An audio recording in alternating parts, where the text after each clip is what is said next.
TDR బాండ్లకు సంబంధించి మాజీ ఎమ్మెల్యే కొండబాబు చేసిన ఆరోపణలకు ఎమ్మెల్యే ద్వారంపూడి చంద్రశేఖర్ రెడ్డి వివరణ ఇచ్చారు. బాండ్ల విషయంలో ఎలాంటి అవకతవకలు జరగలేదని, ప్రభుత్వం దగ్గర అన్ని వివరాలు క్లుప్తంగా ఉన్నాయంటూ స్పష్టం చేశారు. కొండబాబు పూర్తిగా తెలుసుకొని మాట్లాడాలంటూ హితవు పలికారు.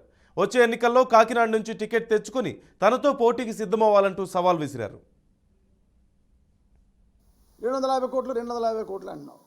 ఈరోజు బాండ్లు నువ్వు కూడా చేయించుకున్నావు. మాస్టర్ ప్లాన్లో అక్కడక్కడ ఉన్నాయి. నువ్వు కూడా చెప్పి బాండ్లు రోడ్ల నిమిత్తం బాండ్లు తీసుకున్న పరిస్థితి ఇది. నువ్వు కూడా మున్సిపల్ అధికారులు ఫోన్ చేసి 1:4 బాండ్లు ఇవ్వండి అని రిక్వెస్ట్ చేసిన వ్యక్తివే కొండబాబుకి కూడా.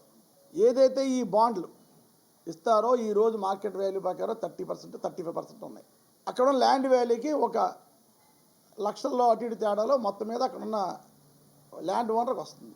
మున్సిపల్ కార్పొరేషన్లో జనరల్ ఫండ్ పోతుందని ఏదో మాట్లాడావు. నీకు తెలియతానో నాకు అర్థం అవ్వట్లేదు. నాకు నువ్వు మాట్లాడేకంటే సమాధానం చెప్పాల్సి వస్తుంది. ఈ బాండ్లు ఇచ్చిన ప్రక్రియలో మున్సిపాలిటీకి కానీ రాష్ట్ర ఖజానాకి కానీ ఒక్క రూపాయి కూడా నష్టం లేదు.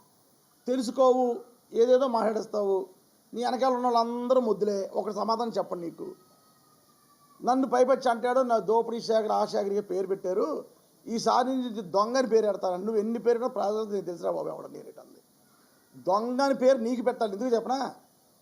ఏటిమొగలో ఏదైతే ప్రభుత్వం భూమి ఉందో ఆ భూమికి పట్టాలు సృష్టించావు. పట్టాలు సృష్టించిందని ఏమంటారు? దొంగ పట్టాలని అంటారు. పైపచ్చి అంటాడు నేను ఓడిపోతానంట, అందుకని ఏదేదో కౌలు ఇవ్వాలి. నీ టిక్కెట్ తెచ్చుకో. ఈరోజు నీ టిక్కెట్కి గతి లేదు. ఎవరికి ఇస్తాడో తెలీదు.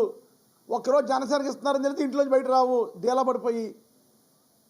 పోనీ నీ నాయకులకి వెళ్ళి అడుగుదాం, నాకు టిక్కెట్ ఇవ్వండి ఖచ్చితంగా అని అడుగుదాం అంటే నీ అవినీతి అక్కడ ఉంది. నీ అవినీతి చట్టం అంతా కూడా. నీ టిక్కెట్ ఇస్తే చంద్రశేఖర్ రెడ్డి నీ అవినీతి చట్టం అయితే ఇప్పిలా ఉన్నాడు. మైకులో నేను మాట్లాడడానికి ఏమీ లేదు. జగన్ చేసి సంక్షేమం చేయబోతున్న సంక్షేమం కొండబాబు అవినీతి చట్టం చెప్తే చాలు, నాకు ప్రజలందరూ యాక్సెప్ట్ చేస్తారు నన్ను.